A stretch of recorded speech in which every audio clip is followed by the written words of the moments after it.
Negative consequences of globalization are also often linked with business ethics.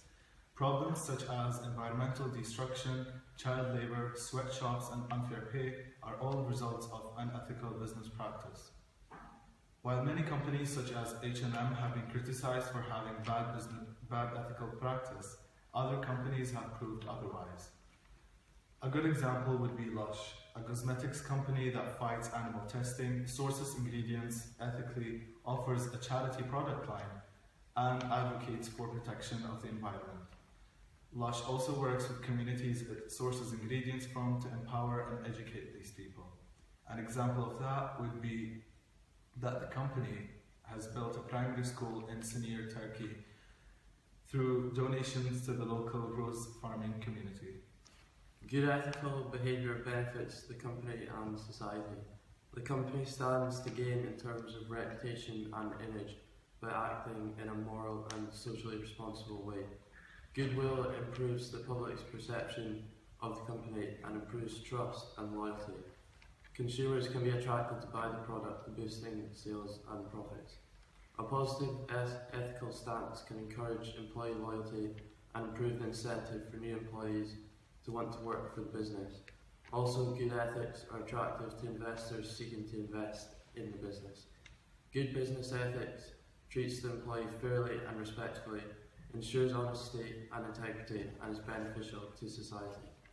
Good business ethics are becoming more prevalent in today's society due to the bad media coverage and negative impact poor ethics has on a company.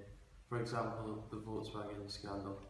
As a result, good ethical behaviour in the business society is becoming more common and more important.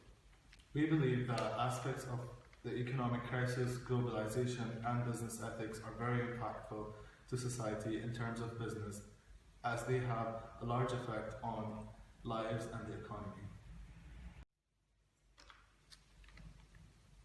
Globalisation is a notion that is specifically linked with the world economy.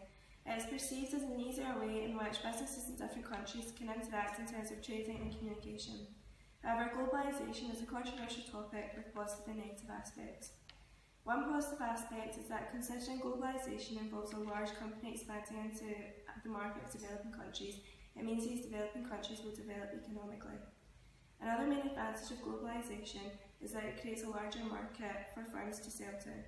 As a result of this, it allows firms to increase sales and therefore increase profits. Globalisation also benefits consumers through trade.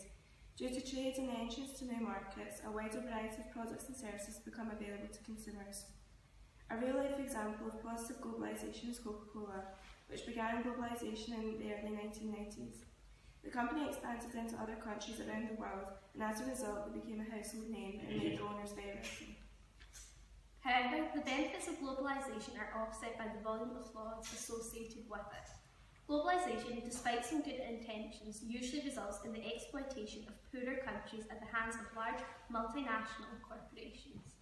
Taking advantage of the lax human rights laws in countries such as Myanmar and Cambodia, textile companies will outsource their production in order to lower costs by employing underpaid and overworked labour. More often than not, large corporations will simply go globalise out of self-interest and have little care for their spillover effect to the host countries.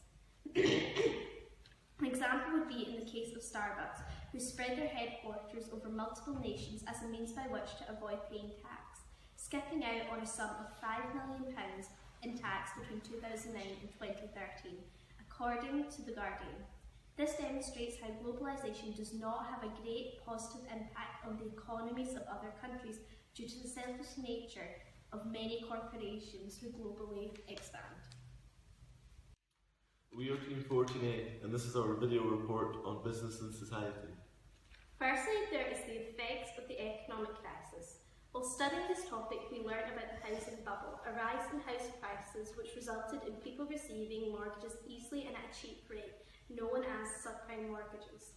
The housing bubble burst, which had a catastrophic effect on both companies and citizens globally. The Lehman Brothers, who were the fourth largest investment bank in the US, collapsed as a result of the crisis, as the money they had loaned out in subprime mortgages could not be repaid. Despite the fact that the financial crisis was the result of the actions of investment bankers, It had an effect on countless households globally and left the world economy reeling.